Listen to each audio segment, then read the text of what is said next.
Time now for News Extra on KNEB. It's 7:50, and our program is brought to you by Pinnacle Bank, Torrington and Mitchell, the way banking should be. And today we're joined by both mayors of our Twin Cities, Randy Meininger from the city of Scottsbluff, Tony Kaufman from the city of Gering. Welcome, both of you. Good morning. Thanks for having us. Good to have you here. What's on your wish list for the cities? I think we'll start with that. Randy Meininger, what's on your wish list for the new year? Well, I think probably the biggest thing that's in the news and for the people to look at is the industrial park. That's been several years in the making, and looking at what the consultants have brought forward and looking at all the lands throughout our region. If you remember the economic development plan that was historical, in that every community signed on, that they agreed with that plan.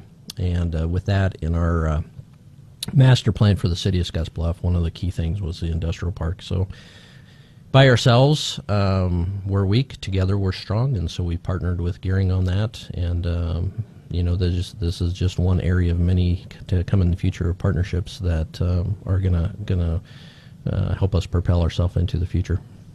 Tony, is that on your wish list for 2017? You've already acted on that as the city of Gering, right? Absolutely. I think when you look at partnerships and regional ones that can benefit a greater good, I think the business industrial park is definitely at the top of our lists.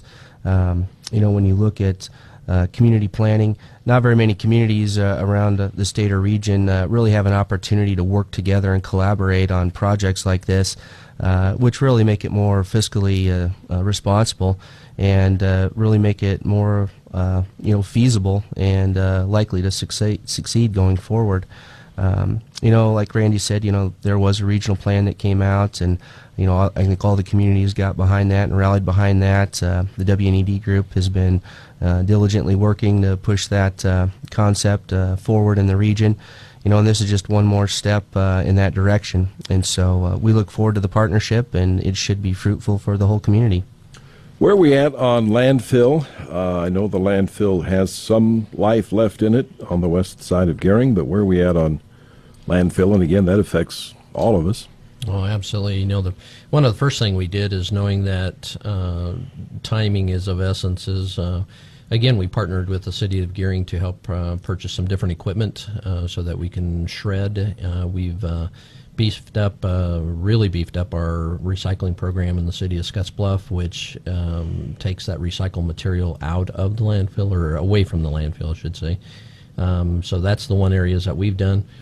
And then Gering has taken the lead again. We're in 50-50 partnerships with us. So, Tony? Yeah. No, it's been a great partnership. And again, you get some economies of scale in a community like ours.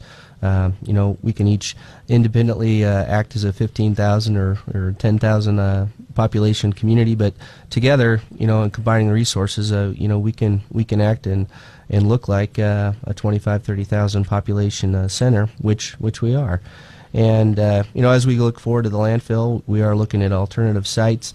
There's opportunities there to, again, create a regional facility, and we're reaching out to other communities within the region to make that attractive and make it a viable site and a viable piece of our communities going forward. How much life is left in the site that we're currently using?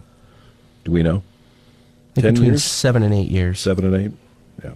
So it's a ways, but it's something that's certainly on the horizon. It just depends how much you throw away. Yeah. Yeah, recycle. Exactly right. There you go. Infrastructure is the other big item, and how to pay for it. We all know that as we get older, we need to work on things, and that's true of our communities and sort of the unseen skeleton that's below, above, and around us. Right now we'll be getting phone calls that either we did a good job of snow removal or we didn't. I was going to say, that's probably the key thing to keep as you soon off. As that melts off, then it's going to be, well, you should have had all these potholes fixed, and what people don't realize is underneath those streets are the sewer that was put in, when the city began, and the water mains and all that. And the people told us the timing was not right with LB 357. That would have definitely took care of most of those issues. We respect that. But the problem, you can't put your head in the sand. It's still, the problems are still there. So the city of Scottsbluff, we're just like our streets departments, our 1 and 6 year programs. We're going to be working on our 1 and 6 for water, 1 and 6 for sewer, and we're probably going to focus more on annexation. If you look at Scottsbluff has expanded, and the city of Scottsbluff, even our wastewater treatment center is not in city limits. So as we look at expansion with annexation and stuff like that, that'll create some additional revenue resources that we can put back towards infrastructure. Tony, what's the situation in Gering? For us, we're much like Scottsbluff.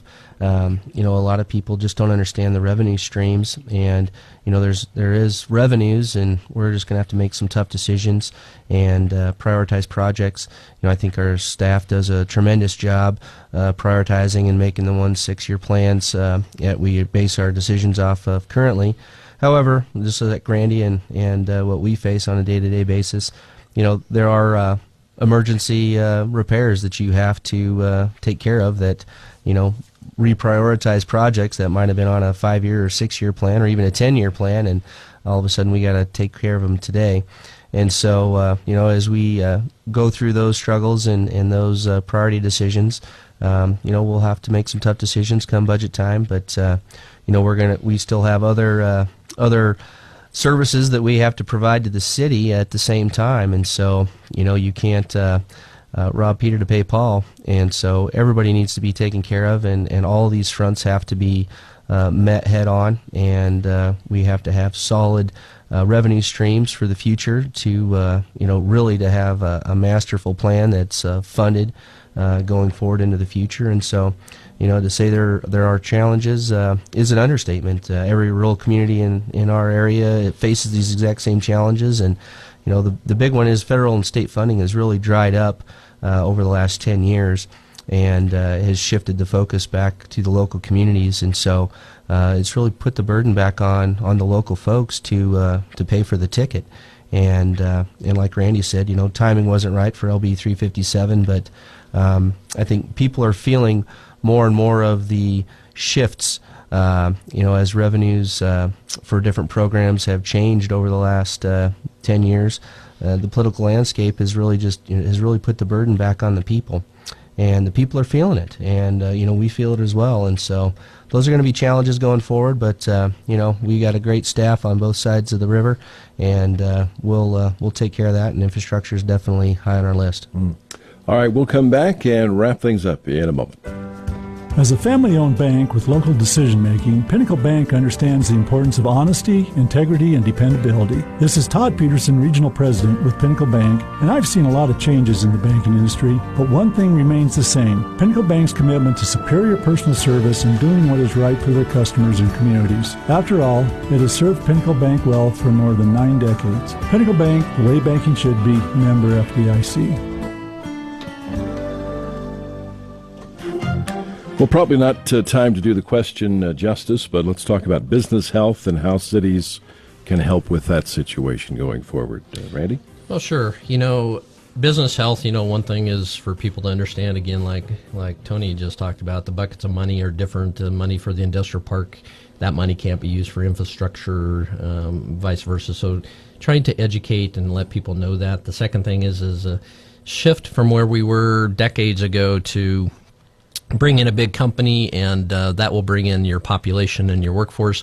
Now we have to create a place where people want to live, want to be. That includes recreation, pathways, downtown, a point of interest. Because now what businesses are looking for is they want to go to where the people are, where the workforce is. And so we're diligently now in both cities working on our downtown revitalization, our pathway projects, our tourism stuff with county tourism, to create the place where people want to raise their families, that want to be at, and then that in turn will attract the businesses because the workforce is here. Schools, housing, it all plays into it, doesn't it? Absolutely. And then there's dance competitions, and we have the defending champion here of last year's Seroptimus dance competition. It's coming up soon. Tony, are you back in? You know, I'm going to respectfully decline. Oh, are you really? We are. We're going to retire and hang up our dance shoes, but I have to give credit to my wife on that one. She definitely led the charge on that. All right, well, that was the other hard-hitting news journalism question we had to get out there. So. Thanks, gentlemen, for coming by. We know you got a busy schedule always as mayors. We appreciate it very much. Thank you for having us. You bet. Your trusted voice for agriculture, KNEB, Scottsbluff, Gering, 960 AM, and now on 100.3 FM.